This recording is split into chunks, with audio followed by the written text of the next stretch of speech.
Acordem suas marmitas de tubarão! Limpem essas orelhas encardidas, porque o Iconicast vai começar!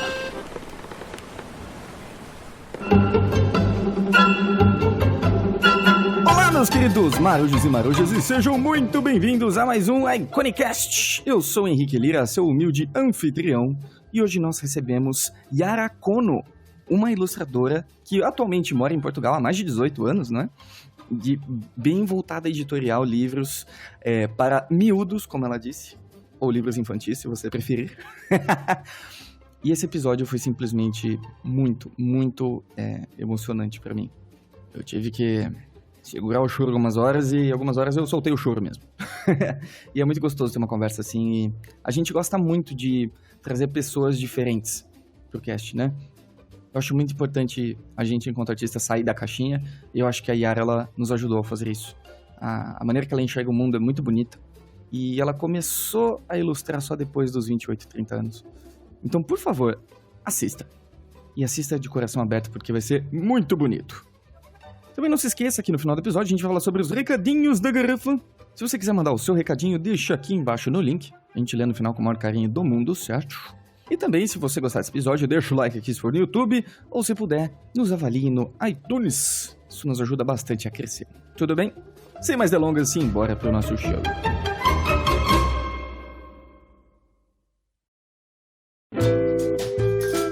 Eu fico muito feliz de trazer pessoas com trabalhos diferentes, assim, porque é uma coisa que eu sempre falo para a comunidade artística também, especialmente de ilustradores para entretenimento, que em teoria é o nosso principal foco, né? De artistas para entretenimento, animação, ilustração. Mas é muito bom a gente sair da bolha um pouco, sabe? Sair dessa bolha, dessa mesmice e trazer pessoas cada vez mais distintas, porque eu acho que a diversidade é uma coisa muito rica, né? Sim, tô curiosa para saber como é que tu me descobriste, porque, pronto, pouco que vi no teu YouTube, eu não sei se é YouTube que eu chamo, como é que eu chamo o teu canal. Pois, eu reparei que era assim um bocado distinto do que eu faço, né? Portanto, Sim. Fico com curiosidade para saber como é que descobriste o meu trabalho, até porque eu nem vivo no Brasil. Pois é, né? E a gente tem uma comunidade que sugere, inclusive, artistas pra gente receber. E a gente recebe todas as sugestões com muito carinho, né? E a gente tá fazendo um esforço consciente para trazer mais mulheres, que a gente acha que o Iconicast tá muito masculinizado, sabe? E a gente faz isso sem perceber. E a gente quer dar voz a mais mulheres, a gente quer diminuir essa diferença de convidados, sabe? Ok. E quando eu olhei pro seu trabalho, eu me apaixonei, assim, por ele. Eu gosto muito da sua linguagem. Obrigada. Apesar de... Que isso, você merece. Apesar da gente receber bastante gente que tem um trabalho mais realista, mais... nessa pegada mais de ilustração e entretenimento de jogos, assim, o meu trabalho é muito mais alinhado com o seu, assim, o tipo de coisa que eu gosto de produzir e tudo mais. Ah, sério? Que engraçado. Eu amo a sua linguagem de coração. Obrigada. Pra mim é ótimo. E é muito interessante que pelo que eu entendi, você nasceu em São Paulo e só depois de 20 e poucos anos você foi pra Portugal, é isso? O meu percurso enquanto ilustradora e agora também editora é assim muito diferente do que se vê habitualmente, né? Tem muita gente que sempre gostou de desenhar a vida toda, sempre sonhou ser ilustrador ou coisa do gênero. E eu nunca tive sequer essa percepção que havia possibilidade de trabalhar nessa área. Eu sempre gostei de desenhar, como acontece com muitas crianças, né? Algumas têm têm uma vontade maior com desenho, com papel, seja lá o suporte, outras nem tanto. E eu sempre gostei de desenhar, isso é verdade. Mas nunca pensei em trabalhar nessa área. E as coisas foram surgindo meio que naturalmente. Eu sempre gostei muito de matemática e de química e de biologia. E eu acabei ingressando na faculdade de farmácia na Unesp. Farmácia? Farmácia. Eu sou farmacêutica bioquímica. Olha só.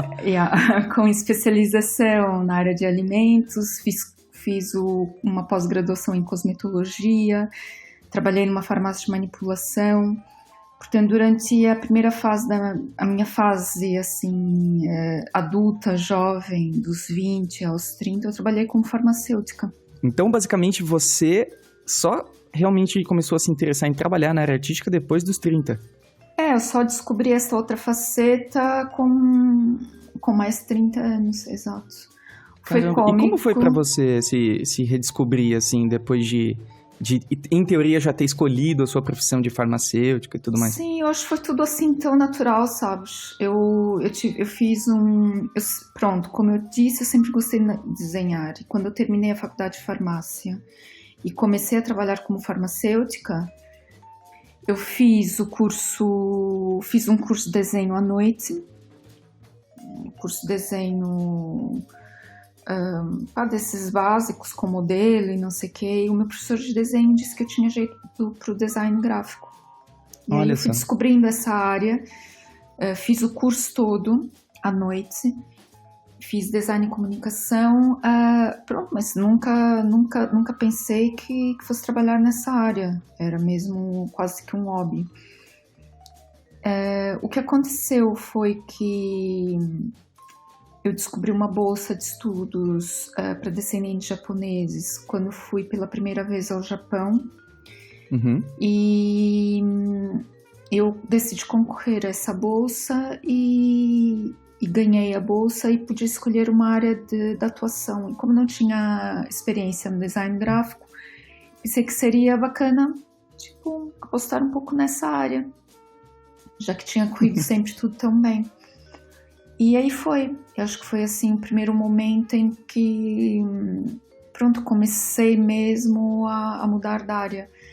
A coisa só se efetivou quando eu mudei para Portugal, porque era preciso equivalência de curso para trabalhar como farmacêutica, que era a área que eu tinha experiência profissional.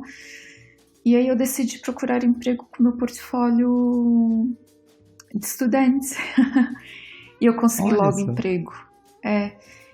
E pronto, a ilustração mesmo entrou na minha vida quando o Planeta Tangerina entrou na minha vida. Esse nome é maravilhoso. O Planeta Tangerina, na altura era só um ateliê de design e comunicação, hoje também é uma editora.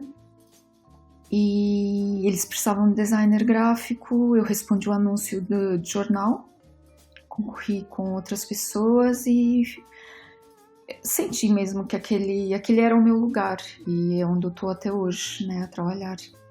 Caramba, e como foi pra você largar anos de estudo, uma graduação, uma pós-graduação, né, e apostar em uma nova vida? Como que foi esse processo pra você internamente, assim? Assim, não me custou nada, até porque na altura eu tinha 30 anos e 27, 28. E nessa altura eu acho que não custa, eu acho que custaria mais se fosse agora, né? Quando nós ultrapassamos a barreira, sei lá, dos 30 para os 40, eu acho que hoje talvez pensaria duas vezes antes de virar a mesa, né? Mas na altura nem pensei duas vezes, de mudar de país, procurar outro emprego, até porque as coisas foram acontecendo muito naturalmente. Eu só não trabalhei aqui como farmacêutica porque era tudo muito burocrático, ainda não havia o Acordo de Bolonha, tinha que repetir muitas cadeiras e eu não estava com vontade de repetir cadeiras, né? Se fosse fazer cadeiras novas, coisa do gênero, mas não queria, pronto. Então fui procurar emprego nessa área e consegui. No início trabalhei como designer gráfica de 2001 a 2003, até o fim de 2003. Em 2004 já trabalhava no Planeta. Ah, que legal, que incrível. Então você mora em Portugal há aproximadamente 17 anos, é isso? 17, quase 18. Caramba, é bastante tempo. Metade da sua vida, praticamente. É bastante tempo. É assim, e o tempo passa tão rápido, essa é uma coisa incrível. Acho que a gente nem dá conta, né? Eu também, pronto, eu vivo cá, mas eu eu regresso muitas vezes ao Brasil porque eu tenho família aí, tenho os amigos. E também trabalho muito com editoras e nós temos... Eu não sei se acho que vale a pena contextualizar o que é o Planeta Tangerina. Claro, claro.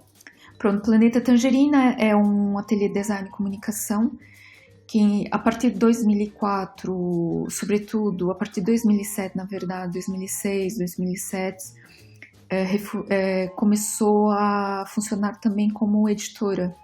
Uhum. E desde então a vertente editora tem ocupado cada vez mais espaço. Hoje praticamente o que nos move é a editora. Nós temos trabalhos residuais na parte do ateliê, mas pronto, nosso trabalho é quase 100% gerir a editora e fazer trabalhos para a editora. E a editora, ela é uma espécie de self-publisher, ou seja, o coletivo, os próprios autores também são editores e autopublicam o seu trabalho. Ai, que maravilhoso. Sou eu e os meus sócios, né? Você se tornou sócio da empresa depois de um tempo? Porque isso aqui é super bonito, porque nós, desde o início do projeto, eu sempre abracei esse projeto como se fosse meu. Mesmo que não tivesse recebido esse convite, eu continuaria a abraçar como se fosse meu. Uhum. E eu sinto que o Planeta foi uma espécie de escola para mim. Eu cresci enquanto ilustradora, enquanto profissional nessa área, nessa empresa, nessa editora. E pronto, é isso. Nós já temos um catálogo com mais de 60 livros. Eu sempre faço 1 a 2 livros por ano. Nós editamos muito pouco. Nós editamos cerca de 6, 7 livros por ano. E acho que foi em 2008, eu fui convidada para a sociedade. Eles, além de serem pessoas maravilhosas, são muito justas e perceberam que fazia todo sentido eu estar lá também enquanto sócia, não só enquanto colaboradora. E pronto, é isso. Que demais. Nossa, maravilhoso. E eu tô vendo aqui as capas, o conteúdo. Ah, que lindo, lindo, lindo. E você assina boa parte deles, né? A parte artística, né? Sim. Pronto, aqui em Portugal, eu não sei como é que tá o mercado aí. Pronto, já tive algumas questões, assim, do gênero autoria de um livro. Não é direcionado só para quem escreve. Cá é para quem escreve e para quem ilustra também.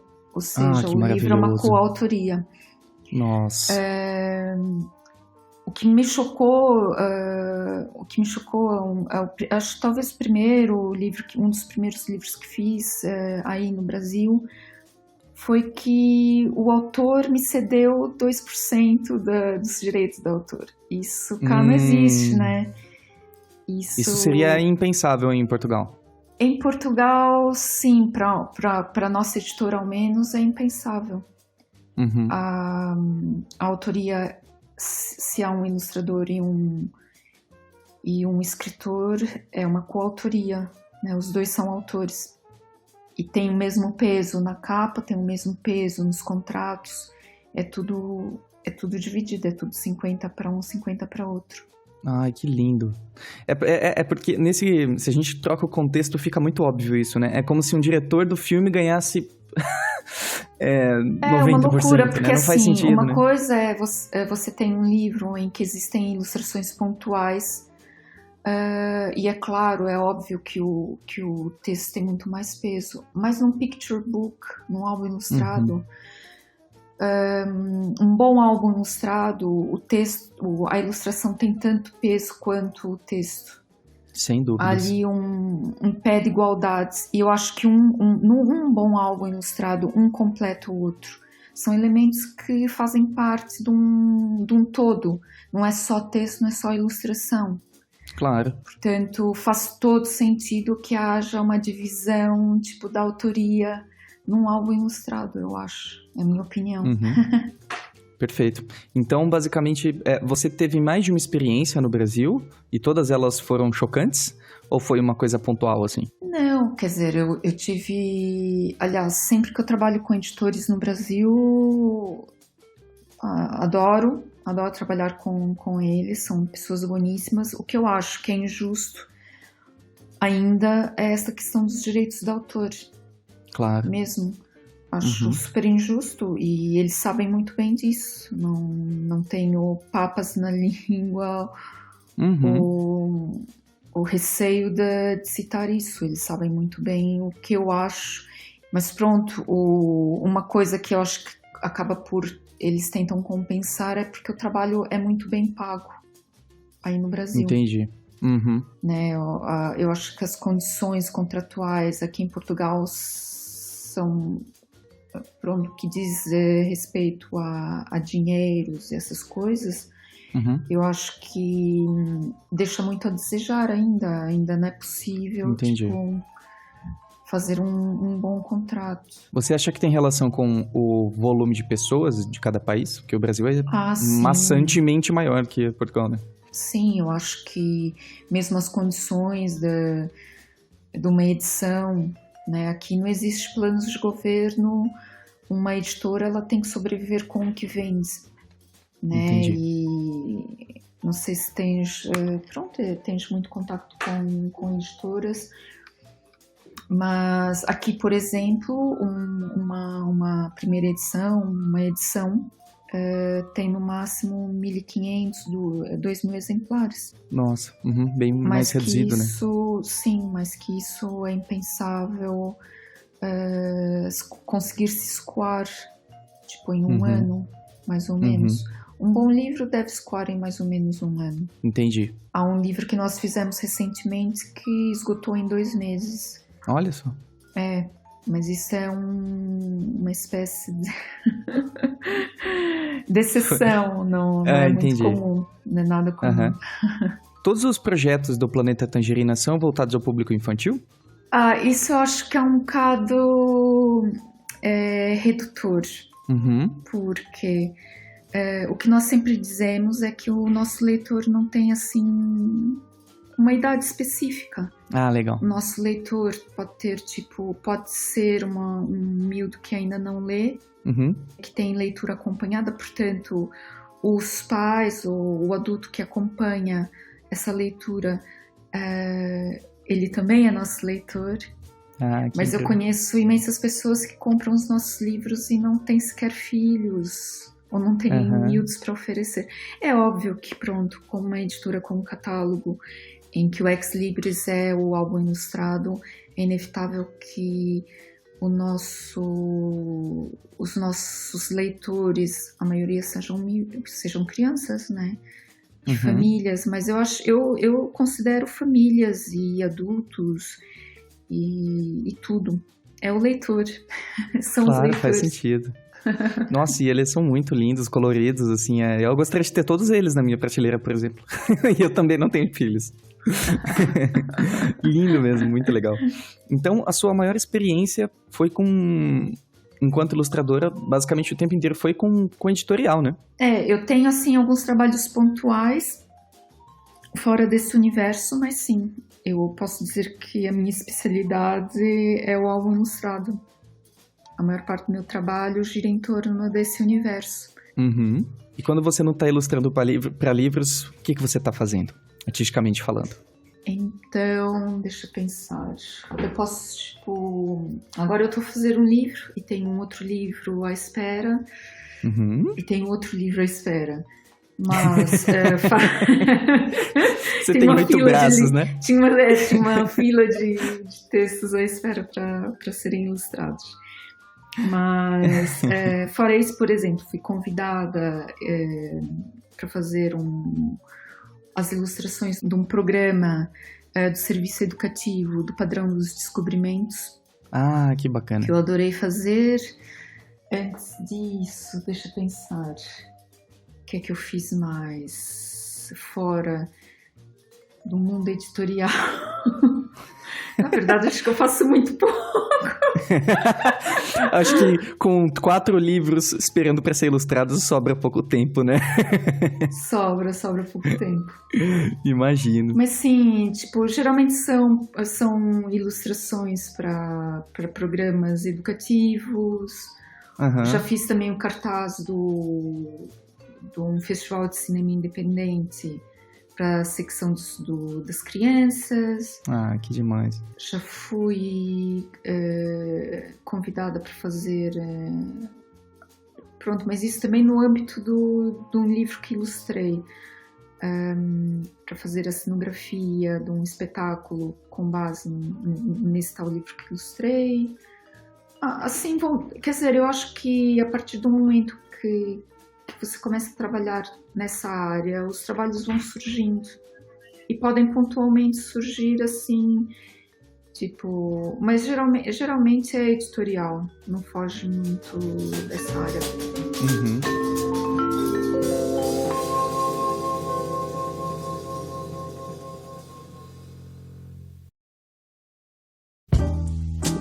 Eu amo a sua linguagem, né? A linguagem que você desenvolveu.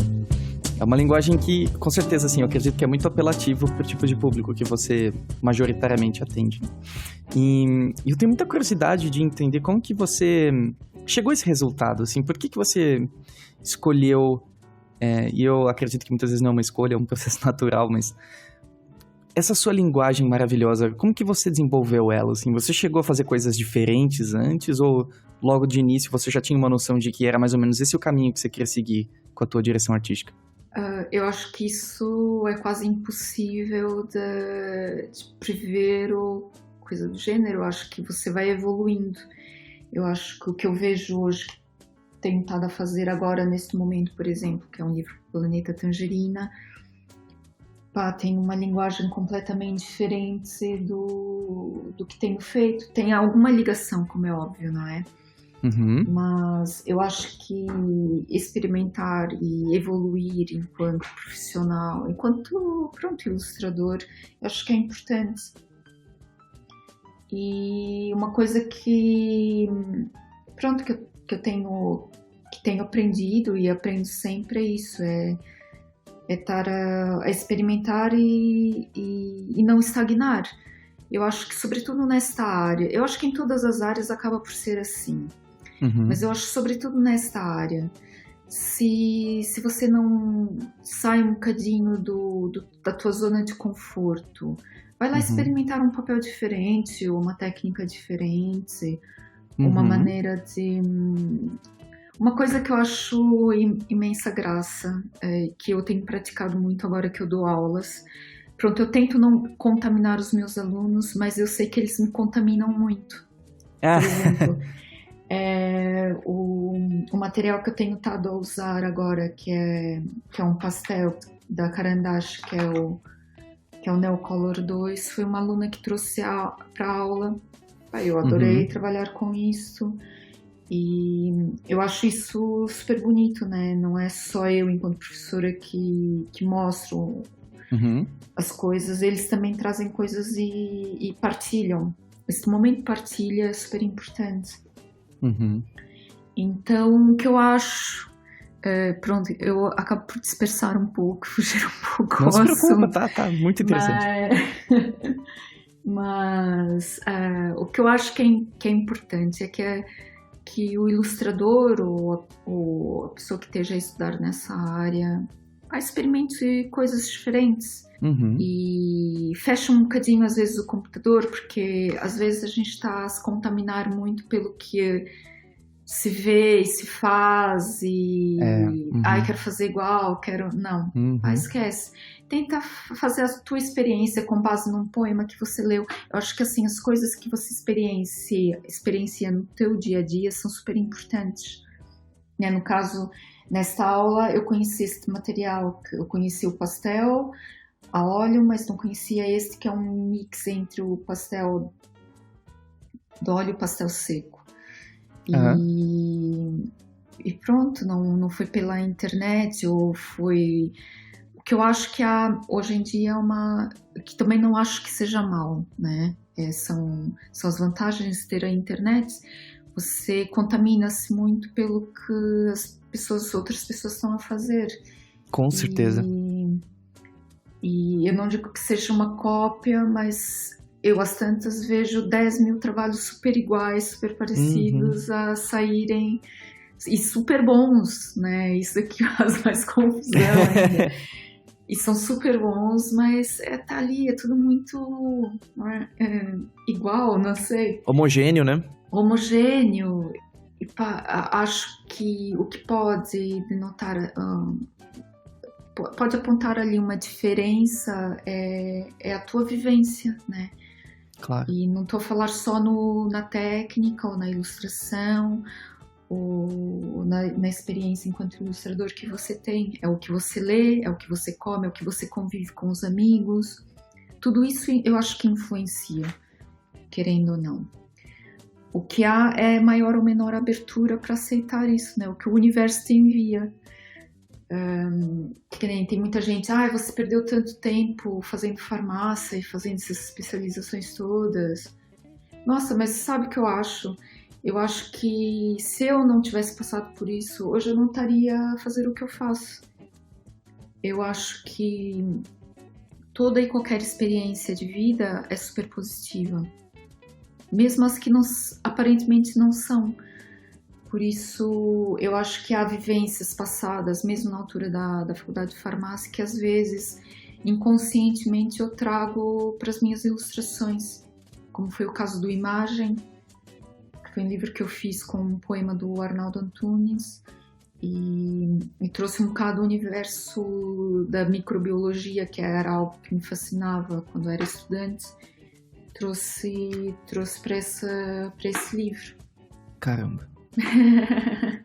Você não é só uma artista incrível, você tá me falando coisas incríveis, Yara. Você é uma pessoa incrível, obrigado por falar tudo isso.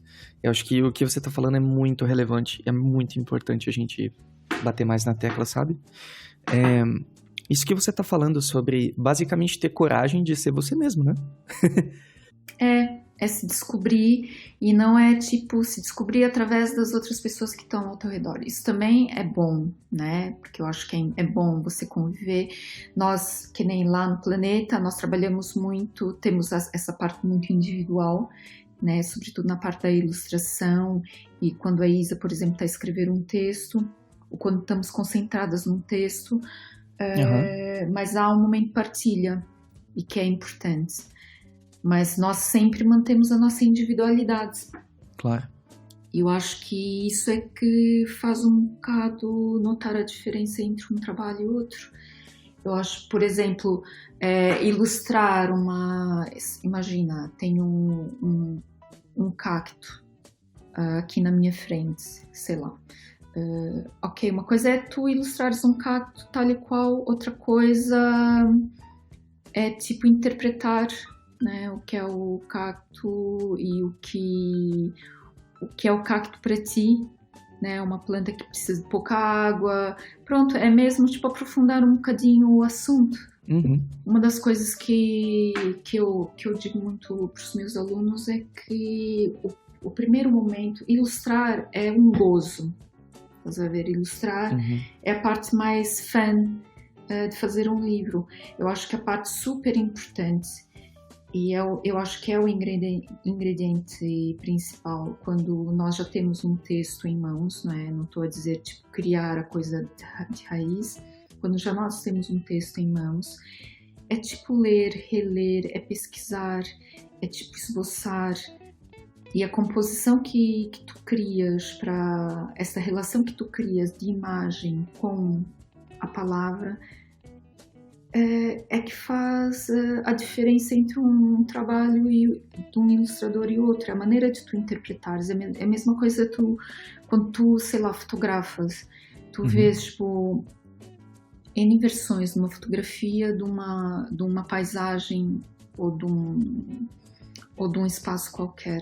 Mas há diferentes maneiras de fotografar, né? A mesma coisa é um livro. Nós temos, sei lá, N versões do Chapeuzinho Vermelho e N maneiras de interpretar, né? Uma delas, muitas delas muito muito literais, outras que eu acho que são especialmente melhores são aquelas que interpretam um texto. Pronto, vê-se que o ilustrador aprofundou no assunto. Foi a pesquisa. Claro.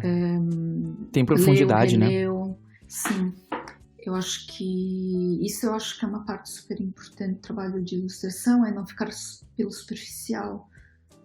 É tentar... e não é só ilustrar por ilustrar. Um bonequinho bonitinho, qualquer pessoa faz, né? E o trabalho do ilustrador, acho, não é esse, né? É ilustrar de maneira equilibrada e que traga alguma informação e que complete o texto. Complete o texto. São complementares, né? Eles não se sobrepõem, né? Uma boa ilustração não sobrepõe, quer dizer, é muito fácil, tipo, tu ilustrares o que está descrito no texto, mas isso é redundante, né? Tipo, se a informação já está no texto, por que você vai ilustrar aquilo? Às isso vezes é muito profundo. Acho que às vezes é bom, né, você ser literal e repetir informação, mas eu acho que isso tem que trazer uma novidade pro leitor, senão o que é que aquela ilustração tá ali a fazer? Não tá fazendo nada. Nossa, isso você me deixou até arrepiado agora. Porque, de fato, assim, às vezes a gente esquece que ilustração é informação e que ela traz elementos novos. Não é simplesmente reproduzir o que um texto já poderia fazer por si só, né? A gente vai estar populando a cabeça de uma pessoa de uma maneira específica. E como que a gente vai fazer isso, né? Exato. E mesmo um álbum ilustrado... O que eu acho que é super importante é pensar o que é um bom álbum ilustrado, o que é que ele vai trazer, qual é a mais-valia que ele traz. E eu acho que um bom álbum ilustrado é aquele que tem um conceito, uma ideia extraordinária. Se esta base não existir, o livro não é bom. Não adianta ter a ilustração mais maravilhosa do mundo, o texto mais elaborado do mundo. Se não tiver uma boa ideia, uma ideia claro. Que tu pensa, uau, incrível. É mais um livro, né? Como tantos outros que saem todas as semanas, saem do prelo e estão nas livrarias. Você acha saudável se perguntar, sempre que a gente vai criar uma ilustração, uma arte em geral, por que isso aqui está nascendo? Você acha saudável se fazer essa pergunta? Eu acho que eu faço essa pergunta muitas vezes, sobretudo na questão quando você está inseguro, né? Eu acho que pergunta-se imensas vezes, mas eu acho que não há mal em perguntar. É porque eu tenho medo, assim, o meu medo é que tudo precise ter um significado profundo, sabe? E muitas vezes não tem. Pelo menos essa é a minha percepção. Por exemplo, muitas vezes a gente vai fazer um trabalho que a gente não necessariamente goste, porque a gente precisa pagar nossas contas, né?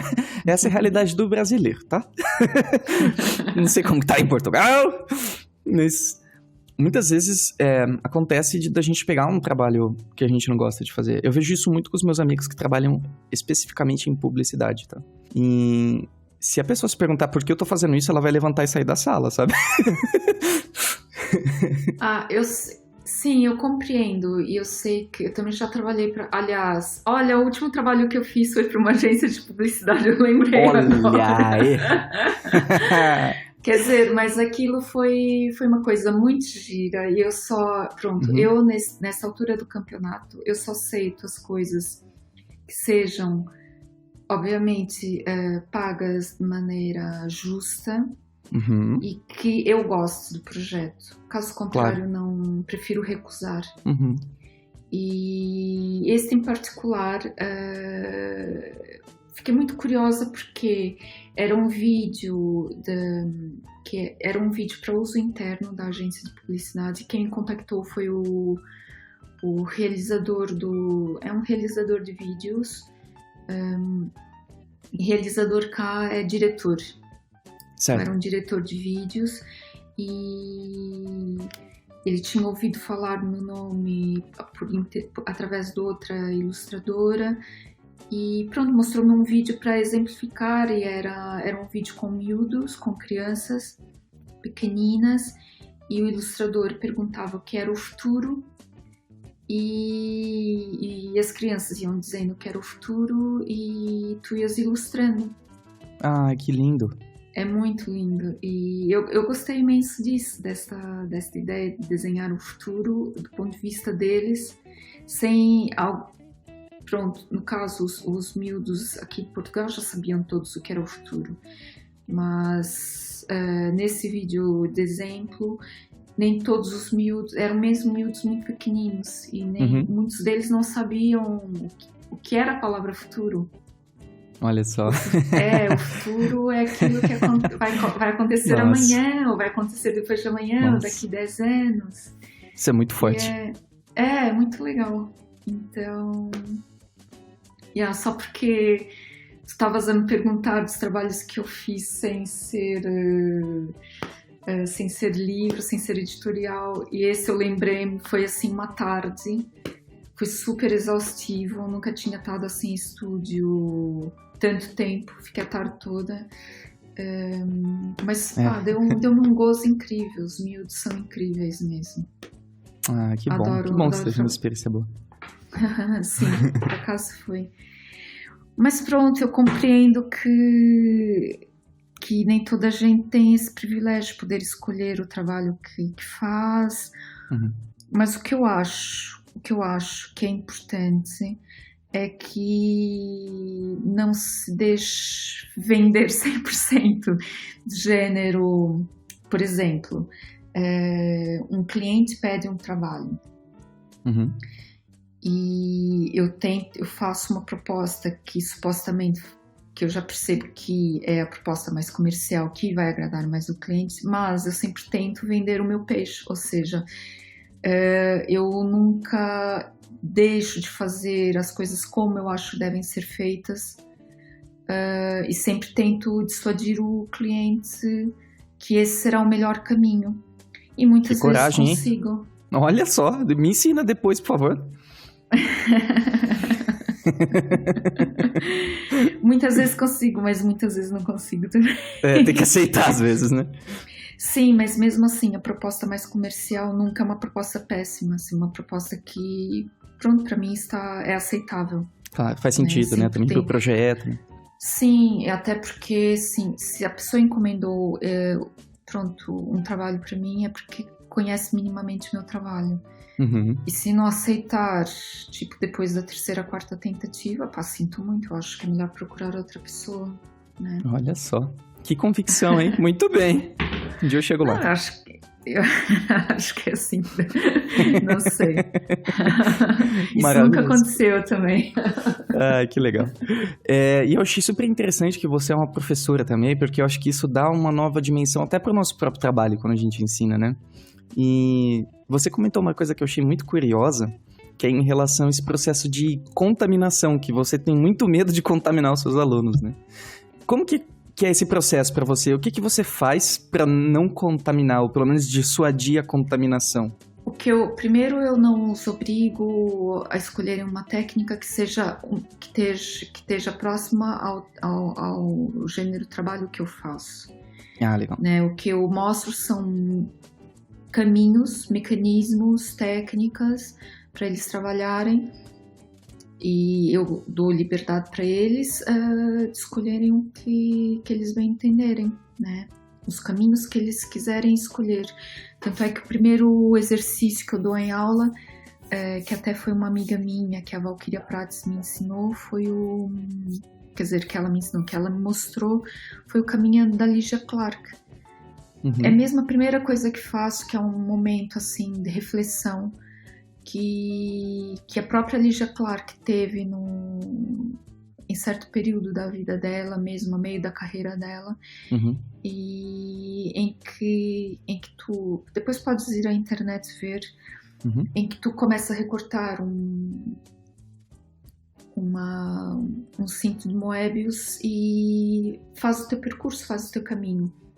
E tu é que escolhes o caminho que faz, e tu escolhes também um momento de parar, né?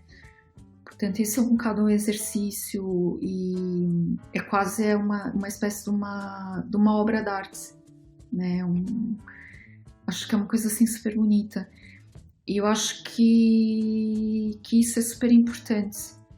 É que, ok, tu estás lá enquanto professor, mas não estás a dizer, isto não está bem, isto eu faria desta forma. É lógico que eu faria de outra forma, né? Eu sou outra pessoa. Justo, né? Eu acho que o que você tem que fazer é orientar. Olha, eu acho que se calhar esta cor sobreposta com este traço não está legal, repensa nisso. Quais as alternativas que você pode rever ou trabalhar. Esse gênero de coisas, eu acho. Legal. Muito interessante. E eu acho que esse processo que a gente está chamando aqui, com aspas bem grandes, de contaminação, é quase que natural. Quando a gente tem um artista que a gente admira, a gente se espelha nele, né? Sim, claro. Então, assim, eu acho que é quase que inevitável a gente ter influências diretas, né? Sim. Eu tenho N autores que adoro. E uma coisa que eu faço muito, eu levo muitos livros durante as aulas, para eles tomarem conhecimento do que existe, né? Mas mesmo levar o livro, o objeto, né? Por exemplo, um autor que para mim é imprescindível eles conhecerem é o Bruno Munari.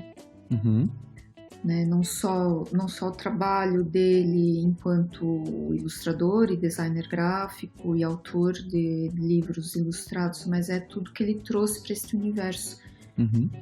Que no fundo é também muito como eu penso e como eu leio e como eu vejo o livro ilustrado. E entre eles muitos outros mais. Mas é bom que eles tenham esse conhecimento, né? E não se alimentem só do que vem no Instagram, ou na internet, ou nas redes sociais. Que também toquem, que vão à livraria, que degustem. Essa parte eu chamo de degustação de livros. Legal. Para mim é mesmo, é tipo saborear, né? Um álbum ilustrado.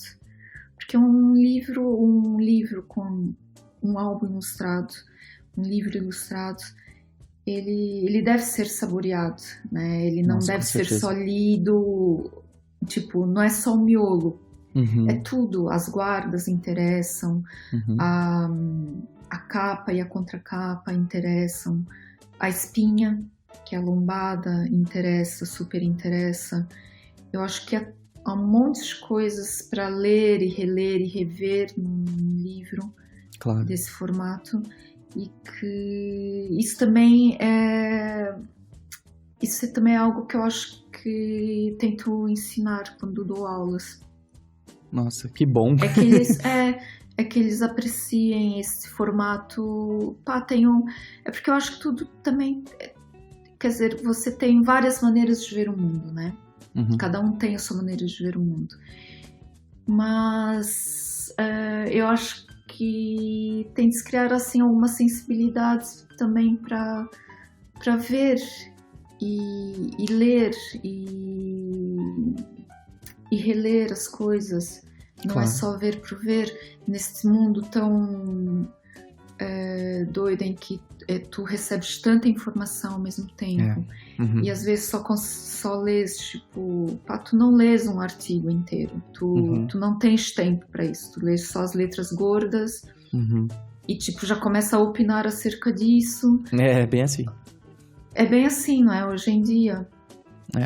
E eu acho isso super errado. Eu acho que mais vale, tipo, você focar num assunto, ou ler sobre o assunto, e ler sobre o assunto. E aí sim você pode opinar, né? Dar a sua opinião. Se você tiver algum conhecimento sobre o assunto. Parece que hoje tudo é meio líquido, né? As experiências são mais líquidas, a gente investe muito tempo nelas e é estranha essa relação que a gente gera, né? Uma coisa que eu tava refletindo agora, muito efêmero. E uma coisa que eu tava com essa tua fala que eu comecei a refletir é que, e eu caio nessa armadilha, eu sou a primeira vítima aqui, de que o mundo se resume à internet, assim, que não tem nada que eu possa encontrar fora da internet que não esteja na internet. Então a gente vai buscar a gente vai beber das mesmas fontes o tempo todo, né? Sendo que tem um universo paralelo, analógico, né? Loucura, sim. Sim, vai para um jardim, vai observar as crianças que estão... E os pais que estão fazendo piquenique num jardim ou num parque. Tudo isso é momento de inspiração. Vai para o jardim botânico, vai para um museu. Claro. Olha, museu é uma coisa assim super mágica, é super bonita. Jardim, museu, jardim Muito. botânico. Até mesmo ir para uma biblioteca, você vai achar muitos livros que não estão digitalizados, que você não vai encontrar no Google Images, né? Você vai beber de outras fontes e você vai ter uma experiência diferente com aquilo. Isso que você falou do jardim, por exemplo, é uma coisa que eu aprecio muito, porque é como se você estivesse assistindo uma narrativa feita só para você, porque ninguém vai ter o mesmo ângulo de visão que você, vai estar escutando as mesmas coisas, vai estar com as mesmas sensações no momento que você está vendo alguma coisa acontecendo, né? Você comentou de uma família num parque, por exemplo, de você ver crianças brincando. É como se fosse um filme feito para você que ninguém mais um dia vai assistir. É, exato. Né? É a tua televisão. Irrepetível, né? Nossos olhos Sim. é o Netflix 100% do tempo, só que com filmes que só você tem acesso o tempo inteiro. Completamente. E é super estranho porque é uma coisa que também tá pouco presente nas pessoas hoje em dia. Eu, quando vou ao planeta, geralmente vou de comboio. Uhum. Vou de transportes Desculpa a públicos. ignorância. Comboio, o que seria comboio? Comboio é trem. Ah, trem, ok. Sim, porque eu vivo em Lisboa e o planeta fica em Carcavelos, então quando geralmente faço esse percurso de transporte público, ou seja, eu apanho metrô e trem. E durante esse percurso eu gosto de olhar para as pessoas, tipo Mirone mesmo, voyeur. Sim, sim. E ou tô lendo ou até, tipo, já cheguei, tipo, a desenhar, a trabalhar enquanto estou fazendo esse caminho. Mas eu gosto muito de observar as pessoas e desenho muito as pessoas. Ah, legal.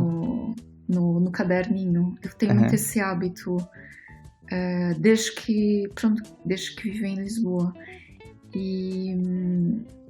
E uma coisa que é super assustadora é que o caminho é tão bonito, mas eu acho que 1% das pessoas é que vislumbra esse espetáculo, que é que o caminho é mesmo muito bonito. Estamos quase na foz do Rio Tejo e apanhando par já do mar, do Oceano Atlântico, e a caminho assim da linha de Cascais. Estão todos a olhar para o telemóvel, para o celular. Estão todas assim cabisbaixas e nem sequer olham para o lado, para a janela. É muito estranho. Eu acho que a gente se habitua muito rápido com coisas exuberantemente lindas, né? Ou se calhar não se dá o valor. Eu valorizo imenso, isso falei bem. Que privilégio! Tipo, mesmo eu agora vivo num lugar que tem uma vista incrível. Então eu vejo praticamente todas as fases da lua e vejo nascer e pôr do sol. Ah, que delícia. Penso assim, meu Deus, isso é tão fantástico. Obrigada. Ah, que universo bom. por me ter enviado uma cena tão bonita, né? Ah, que bom. E eu acho que isso acontece todos os dias, e acontece de maneira diferente. Claro. Todo dia o céu comporta-se de maneira diferente, uma coisa assim impressionante mesmo. Só que quantas vezes tu olhas para o céu? Quantas vezes por dia tu paras tipo 5 minutos para ver um pôr do sol, um nascer do sol? Tu nunca faz isso. Dificilmente, né? A gente toma como garantido essa experiência, né? Isso eu já vi. Mas olha, garanto, todo dia é diferente. Uhum. É mesmo. Eu acho que são coisas que eu aprendi muito vindo viver para cá. Porque esta relação que o português tem com o mar, por exemplo, é algo que eu nunca senti vivendo em São Paulo. Que aqui só tem o Tietê também, né? Quer dizer, mas eu acho que, pronto, eu exemplifiquei o mar, porque, pronto, por causa dessa proximidade que os portugueses têm com o mar e essa relação que eles têm com o mar que é muito forte. Assim como eu tive na Finlândia no fim do ano passado e percebi que eles têm uma relação super forte com a natureza e com os bosques. Tem mesmo... uma relação é diferente. Estás a ver? E eu acho que em São Paulo ou no Brasil também pode-se criar outro gênero de relação. É óbvio que em São Paulo... o que é que... sei lá, o Parque do Ibirapuera, por exemplo. Aqui a gente tem uma relação bem forte com fumaça e poluição, assim. A gente é íntimo. Com poluição. Não, mas olha, isso é problema de cidade grande. Sim. Lisboa também é uma cidade, né? Claro. Lisboa também é um centro urbano. E eu acho que é muito...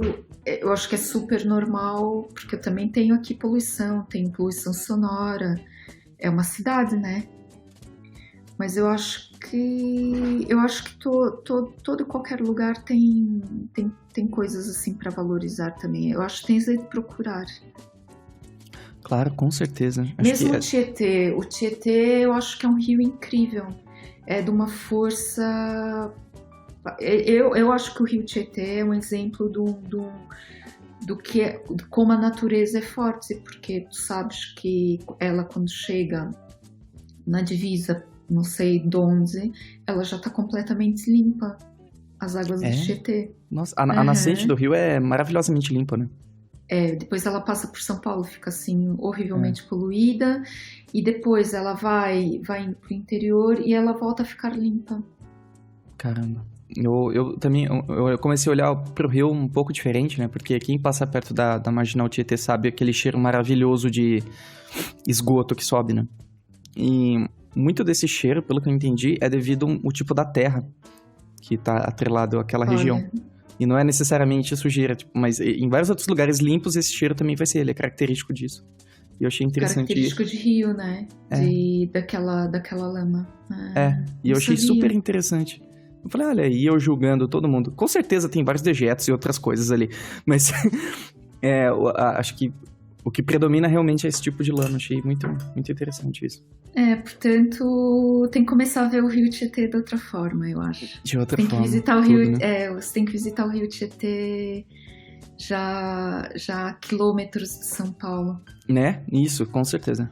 Porque é uma coisa... Eu não conheço, foi minha mãe que contou. Minha mãe fez esse percurso todo, acompanhou o rio Tietê com... Os meus pais gostam muito de viajar de carro. E foi das coisas que ela contou, me surpreendeu bastante, não fazia ideia.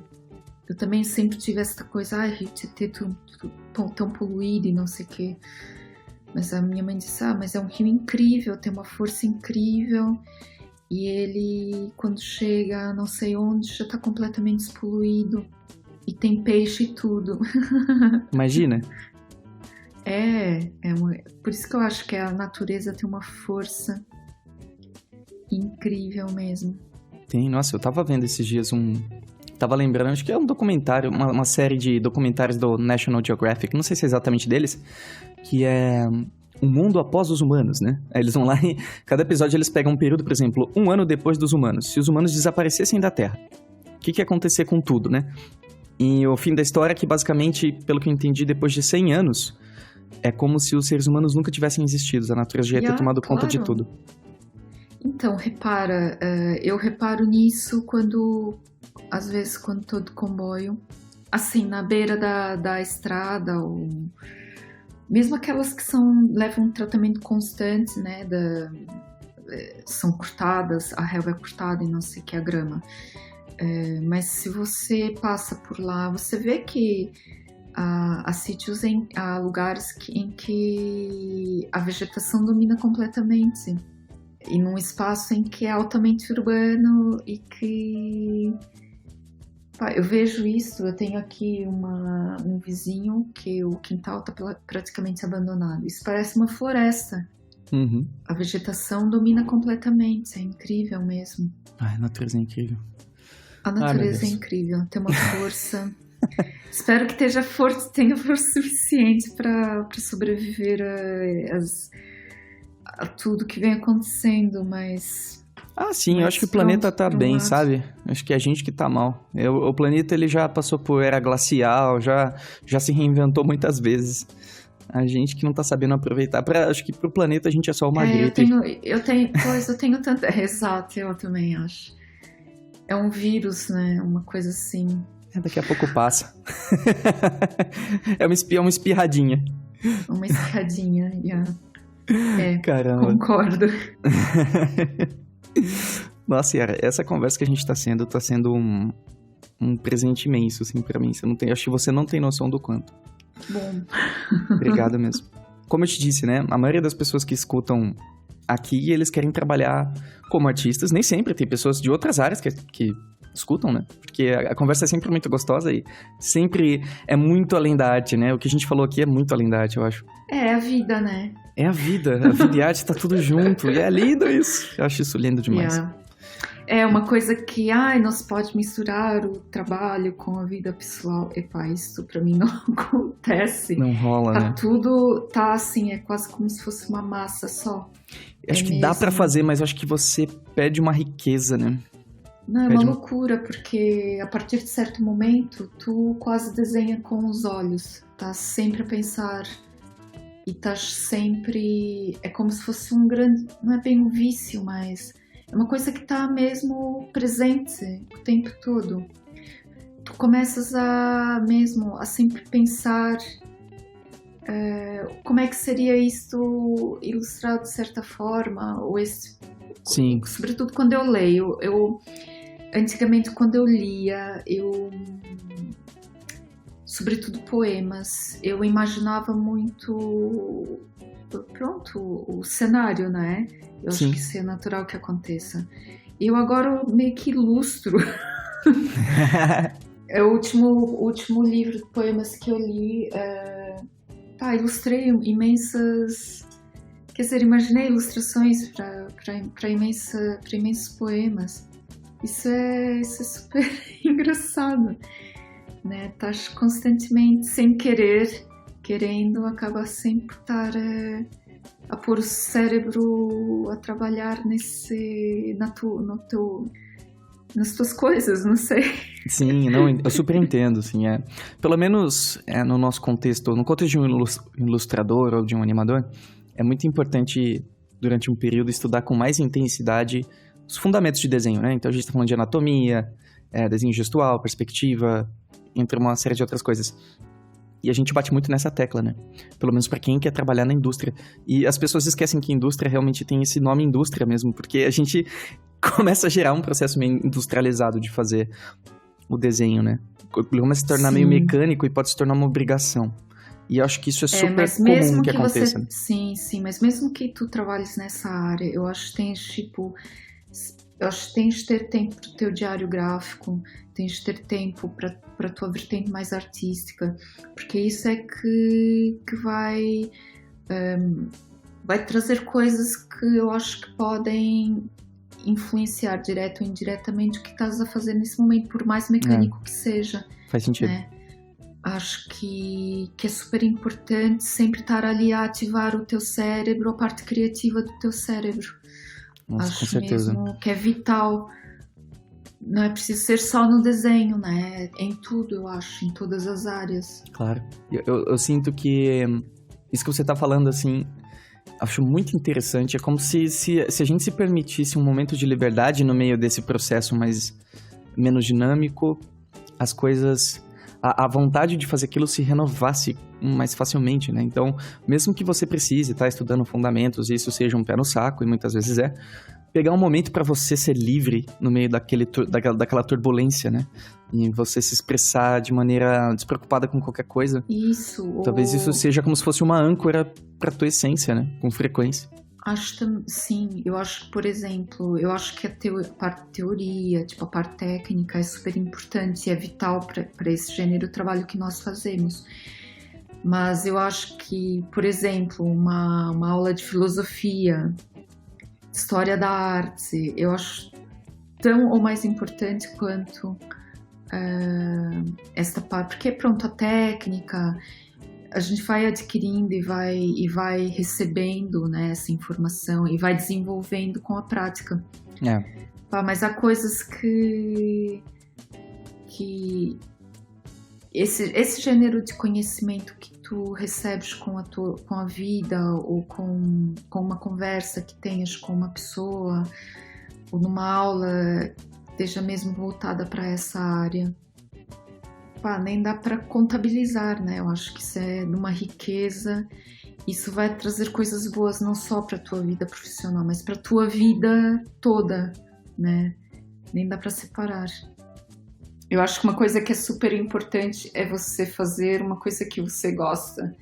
Eu já experimentei, pronto, não que eu não tenha gostado da minha experiência como farmacêutica, eu gostei também. Uhum. Mas eu gosto muito mais dessa minha experiência. Descobriu o que gosta mais. Exato. Legal. E é só tentando, experimentando que a gente percebe, né?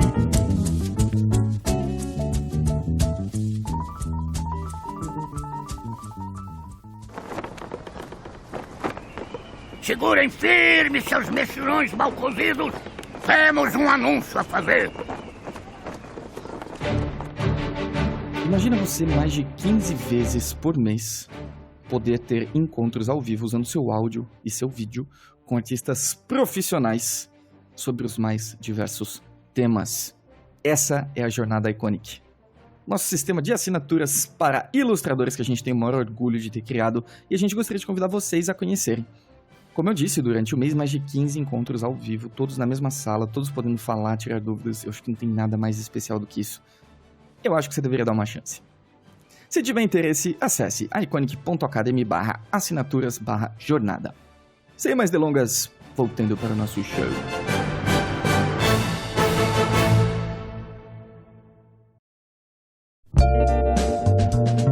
Nossa, você não tem noção do exemplo que você vai dar para as pessoas que escutam isso. É uma das grandes questões que as pessoas apresentam aqui com frequência é em relação a ser tarde demais, né? Então tem muita gente numa situação semelhante à tua história, né? De que se formou em uma coisa que não tem relação com a arte, mas sempre foi uma coisa que estava meio latente ali, e aí teve vontade de desenvolver um pouco mais tarde, e não tem a coragem de fazer o salto, né? De mudar. E é super compreensível, né? A gente tem receios, a gente tem compromissos, claro, né? Não é simples, né? Mas a gente trazer um exemplo vivo aqui é algo muito positivo, né? Então, por isso eu te agradeço infinitamente. Ora, sim, eu comecei bastante tarde. Tipo, você vai pra... Não sei se tu já tivesse a oportunidade de ir à Feira de Bolonha, mas vais à Feira de Bolonha e tens milhares, sei lá, centenas de ilustradores, tipo, todos com 20 e tais anos. Trabalhos muito bons. E tu começa, ai meu Deus, o que é que eu tô aqui a fazer? É natural, né? Mas eu acho que assim, primeiro tens de gostar do que fazes. E se gostas daquilo que fazes, eu acho que não tem idades. Eu vejo a minha mãe, por exemplo, eu dou-a sempre como exemplo quando perguntam esse gênero de questão. Ela fez a faculdade de enfermagem na altura em que eu fiz a faculdade de farmácia. Olha só. Ou seja, ela se formou com 54 anos. Que legal.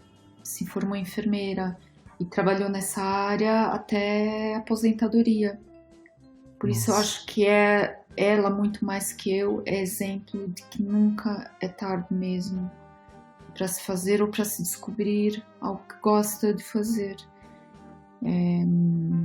Ela para mim é mesmo, eu acho que se calhar no fundo foi ela própria que me motivou muito a nunca ter medo de arriscar, né? Uhum. Do gênero ou de pisar o risco, porque eu acho que o medo é um sentimento muito presente em muitos momentos, né? O medo de arriscar, o medo, sei lá, de fazer alguma coisa que é completamente diferente, fora da caixa, o medo de apresentar o portfólio. Claro. Há N medos, né?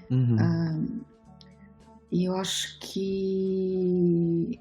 E eu também tenho muitos receios, e eu acho, sou tão humana quanto todas as outras pessoas, mas uma coisa que, pronto, quando tu tens um exemplo tão presente, tão próximo como ela foi pra mim, pronto, em momento nenhum tive receio de mudar de área, em momento nenhum tive aquela coisa, tem que fazer isso, não. Claro. A coisa foi simplesmente acontecendo. Uhum. É mesmo, aquela coisa do universo te enviar as cenas, é mesmo isso. E você escutar, né? Incrível. Eu acho que o segredo é esse, você tem que escutar. Porque muita gente tá a postar e tá a bater a tecla no sítio errado, né? Uhum. Eu acho que é super importante você perceber se é mesmo aquilo, né? Uhum. Que você quer e se é aquilo mesmo que o universo está te enviando, se calhar não é. Tá enviando outra coisa aqui ao lado e você tá tão fixo naquilo que você não enxerga. Nossa. Isso também pode acontecer, né? Com certeza. Com a maioria das pessoas que vêm falar com a gente sobre isso, né? São contextos sempre diferentes, né? Tem o caso da pessoa que já tem família formada, já tem filhos, já tem responsabilidades e fazer esse tipo de mudança é muito mais complicado. Ou tem um tipo de pessoa que simplesmente, assim, ainda não tem filhos, mas, sei lá, tem 24 anos, e eu tô falando sério, eu não estou brincando, tá? Que quer começar a fazer isso e acha que tá tarde demais. Eu juro pra você que é verdade. Então, pronto, além então do... já sabem que não é. As pessoas sabem. Mas assim, não é só escutar de outra pessoa, você tem que sentir isso dentro, senão não adianta nada, né? E esse processo a gente não pode ajudar, a gente só pode dar a base sólida pra pessoa alçar voo, né? E cada um é cada um, né? Claro. E uma coisa que me faz perceber, né? Talvez seja uma impressão minha, é que não é só sobre você fazer algo que te estimula, não é só sobre você passar a tua mensagem, é sobre a maneira que as pessoas te enxergam. É uma questão de identidade. Então, se eu começar agora, o que vão pensar de mim? Como assim eu vou ser um ilustrador ruim, porque no começo todos nós somos ilustradores ruins, aos 38 anos? Como assim eu vou ser um ilustrador ruim com 38 anos? Como assim começar de novo? Eu vou jogar fora tudo que já aconteceu na minha vida? Como se isso descartasse a história e a experiência da pessoa, né? Você mesmo dizendo que a tua vida como farmacêutica te influenciou pra caramba como artista, né? E a pessoa... Tudo talvez influencia, assim... né? Então. A pessoa é que não percebe. Tem esse sentimento de descarte, eu percebo, entende? De que se eu estiver fazendo isso, eu estou descartando o que eu conquistei até hoje. É que é isso que... Isso tá em ti, né? Você não vai descartar. São as tuas memórias. Como é que você vai descartar isso? Estão em ti, já não sai mais de ti. Podem estar ali num cantinho, né? Meio esquecidos. Mas fazem parte da tua vida. Cedo ou tarde você vai rebuscar e vai trazer à tona. Isso é natural que aconteça. Né? É super. Eu falo muito né? Não é isso não. Não, é porque pra mim é muito... Eu acredito muito nisso, né? Eu acredito que isso que a gente tá conversando realmente é verdade. Então, ao mesmo tempo que eu entendo, assim, que eu digo isso, mas pra mim também seria difícil recomeçar alguma coisa. Como foi difícil pra mim, por exemplo, abrir o Iconic, né? A minha empresa. E abrir mão de anos de trabalho, de várias outras coisas. Mas, às vezes é isso. Eu acho que arriscar é uma coisa muito difícil, né? Claro, nunca é simples. Né? Só que se você jogar sempre pelo seguro, eu acho que você perde muitas oportunidades, né, na vida. Não sei. Claro. Eu acho que muita coisa foge. Não tô dizendo quer dizer, a vida é um constante risco, não é isso. Mas de vez em quando eu acho que é bom arriscar, sobretudo se você acredita, né? Claro. Naquilo. Esses dias eu escutei uma entrevista super legal com uma médica chamada Ana Cláudia Quintana. E ela cuida de cuidados paliativos, ou seja, ela é focada em pessoas que já estão com uma doença avançada, que vão morrer. Eu acho, sim. Ela teve cá, eu acho. Ah, que bacana. E ela fez um TED Talk super bacana, né? Mas o que eu vi não foi o TED Talk, no caso. Acredito que seja muito bacana. Que é justamente sobre essa questão do... A gente merece morrer bem e o dia da morte é um dia que vale a pena ser vivido, né? E ela tava falando sobre essa questão da qualidade do tempo. Da qualidade do tempo que a gente utiliza. Que a gente nunca encara o tempo como um recurso precioso, né? Porque a gente vende o nosso tempo a vida toda. A gente troca o nosso tempo por moeda, por dinheiro. Eu acho que é super complicado. Eu acho que a maior parte das pessoas não vive o presente. Uhum. Que eu acho que é um mega erro. Estão sempre a viver pensando no que o que vai acontecer no próximo passo que ela vai tomar. E nunca estão ali a vivenciar. É a mesma coisa, assim, uma coisa que me dá muito prazer é tomar o café da manhã. Uhum. Eu aprecio mesmo, tipo, estou aqui e não estou a pensar em outra coisa. Leio o jornal, faço as minhas torradas, como a minha fruta, olho para a minha paisagem. E não tô, tipo... É lógico que às vezes, tipo, há preocupações, né? E você sempre traz um bocado as coisas e revezo as coisas que tens de fazer durante o dia. Mas... E não vais desfrutar aqueles sabores todos, né? Aqueles cheiros todos. Tem que desfrutar o que está acontecendo no momento, né? Claro. Inclusive no momento de trabalho. Eu não estou fazendo o que eu faço e o que eu tenho estado a fazer. É que tu não imaginas o gozo que isso me dá, né? Uhum. E às vezes, estás a trabalhar no domingo. Eu trabalho porque eu gosto do que eu estou a fazer. Eu não estou tipo, não, que eu... socorro, que eu tenho que fazer isto. Uhum. Não é uma obrigação. Uhum. É um prazer. E eu acho que falta muito isso na vida das pessoas, né? Tipo, viver o presente, viver aquele momento. Do gênero, não tenho tempo. Vamos ao cinema, não tenho tempo. Vamos para ver uma exposição, não tenho tempo. Então não tem tempo para nada, né? Socorro. Por que a gente tá vivendo, então, né?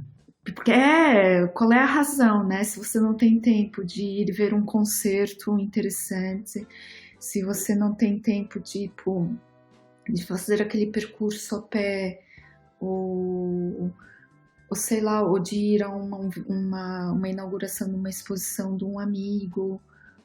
Pessoas que estão sempre nessa coisa. Tem que fazer isso, tem que lavar roupa, tem que... pelo amor de Deus, né? Acho que... Socorro.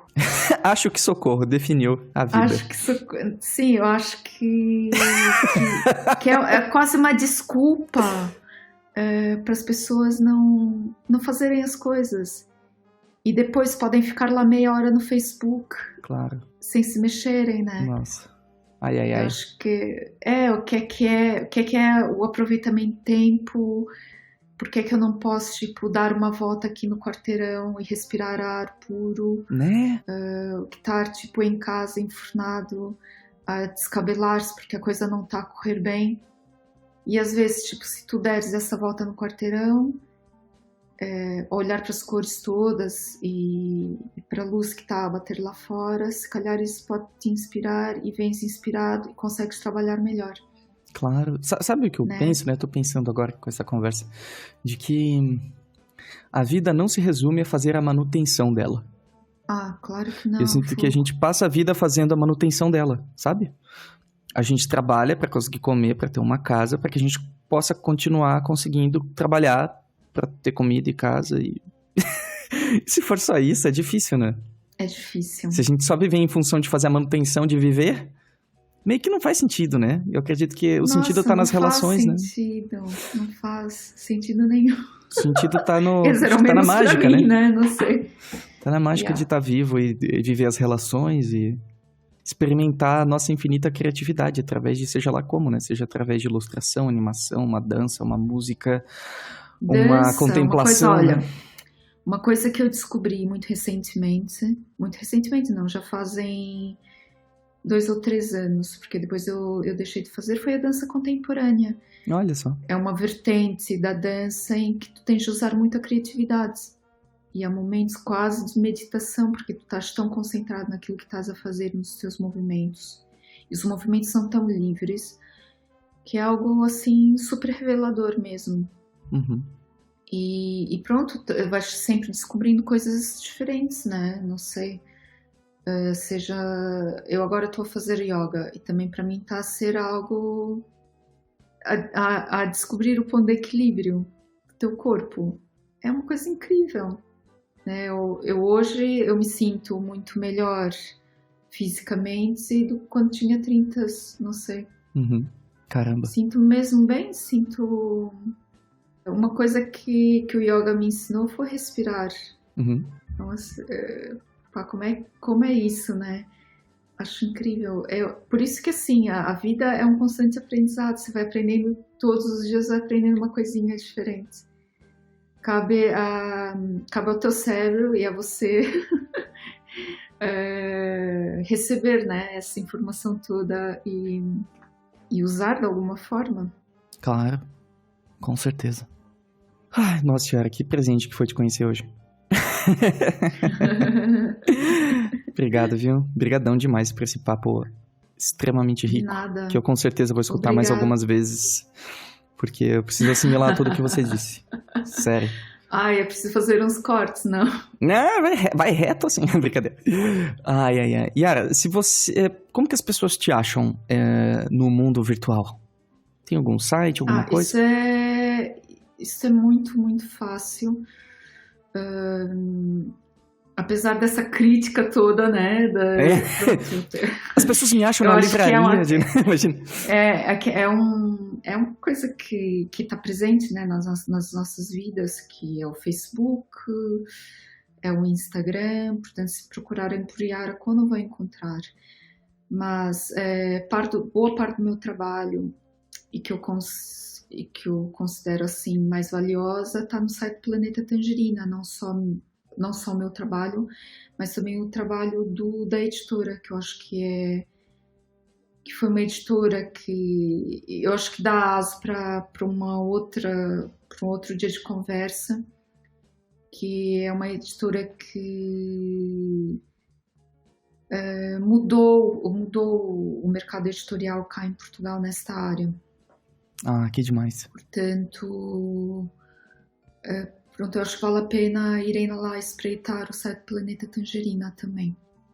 Sobretudo, acho muito mais interessante. É possível achar um livro de vocês aqui no Brasil, será?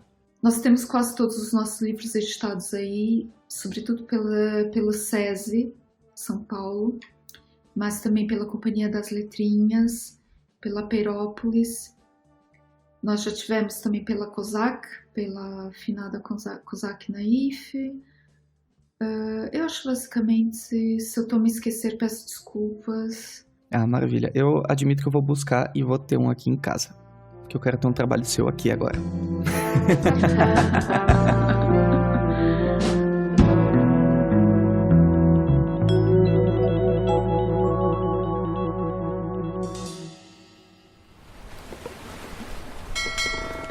Atenção, seus papagaios bandoleiros! Chegou a hora de ler alguns recados da garrafa. Recadinhos da garrafa, hoje sem o nosso convidado, porque já estava muito tarde em Portugal e a Yara não pôde participar com a gente. Mas simbora que eu vou ler. Muito obrigado a todos que enviaram. A Carol disse o seguinte: primeiro, força Marquito, tem uma ótima e revigorante vida de ermitão. Pois é, Marco Ermitão, né? Segundo, Henrique, um help. Como negociar com meu chefe uma demanda mais saudável de trabalho, porque a atual está me causando crises loucas de ansiedade. Esse é um tema bem complicadinho, porque se você vai pedir menos trabalho pro seu chefe, eu realmente não conheço ele, né? Eu não sei como seria. Eu não sei qual que é a tua relação com ele. Se você tiver uma boa relação, eu acho que se você conversar e ser sincero, é a coisa mais certeira que você pode fazer diretamente com ele. Se tiver alguém intermediando vocês, como um gerente, alguma coisa, eu conversaria com ele primeiro. Mas eu acho importante sim você explanar suas necessidades para ele entender o que está acontecendo. Eu sempre prezo por uma boa comunicação e, honestamente, se o seu chefe ficar bravo com isso, ele não merecia ser um chefe, sabe? Ele não merecia estar nesse cargo justamente porque para você ser o líder de alguma coisa, você precisa de muita empatia, né? Você precisa entender o que está acontecendo com a tua equipe. E outra, acho que você não vai querer trabalhar num lugar assim também. Eu acho que sua saúde merece esse respeito, né? Então, eu conversaria com ele. Se a sua relação com ele não for tão próxima, eu acho que eu conversaria do mesmo jeito, honestamente. Mas eu explicaria com detalhes o porquê eu tô dizendo, olha, eu tô com XYZ no meu colo. Isso aqui tá atrasando um pouco. E uma boa justificativa de diminuir o volume de trabalho é você falar que você quer entregar uma qualidade maior, que você quer entregar o máximo que você consegue. E para isso você precisa focar mais em menos coisas. Eu acho isso super justo e eu acho importante ele ter essa noção. Certo? Livir Bernardo. Eu posso trabalhar com desenho, mesmo atualmente não sendo apaixonado por isso? Estou terminando o ensino médio, não faço a mínima ideia do que eu quero fazer, e talvez desenho seja a coisa que eu mais me identifico, mesmo não sendo apaixonado por isso. Olha, Lever, eu acho que essa questão do apaixonamento é algo que vai e volta também às vezes, sabe? Que é uma coisa que a gente vai descobrindo. Eu acho que muita gente trabalha com desenho e não é apaixonado por isso. Da mesma maneira que muita gente trabalha com muita coisa e não é apaixonada por isso. Eu, honestamente, não vejo o problema. Mas quem sou eu para falar qualquer coisa também? O mais importante é como você vai se sentir fazendo isso. A gente nunca vai saber, eu sinto, qual que é a coisa mais incrível que a gente poderia estar fazendo. Então, eu acho que nesse caso o que eu faria é pensar se isso está alinhado com o que eu quero oferecer para os outros, sabe? E se isso faz brotar energia dentro de mim, sabe? Para trabalhar com isso. Talvez com o tempo você se apaixone, talvez não, mas eu acho que a gente só aprende através do engajamento, sabe? Rafael disse... Como são os testes realizados nos estúdios? Quais tipos de provas, entre aspas, são aplicadas? Obrigado pelo ótimo trabalho de vocês e abraços. Rafa, eu acho que o cast do Bruno Luna mostrou um pouquinho como que eles fazem isso na Split, pelo menos, né? As pessoas mandam um portfólio, muitas vezes já é focado porque eles vão para uma vaga específica. O teste eu acredito que é algo relacionado ao trabalho que você vai precisar realizar lá dentro. Então vamos supor que você está entrando numa série de animação para fazer cenário. Provavelmente eles vão te passar uma descrição de um cenário, mostrar referências do que eles esperam e ver o que você produz a partir disso. Então eu acredito que o teste seria isso. Produzir e ver se você realmente é capaz de entregar no prazo que eles pedirem. Nada de se preocupar se você já tiver experiência e estiver aplicando para a vaga certa, não é? Então é isso, meus amores. Muito obrigado pelas mensagenzinhas na garrafa. Se você quiser enviar o seu recadinho na garrafa, tá o link aqui embaixo. Só enviar que a gente lê com o maior carinho do mundo. Muito bem, então espero que vocês tenham uma ótima semana. Fiquem agora com um recadinho para acalentar os vossos corações e até mais.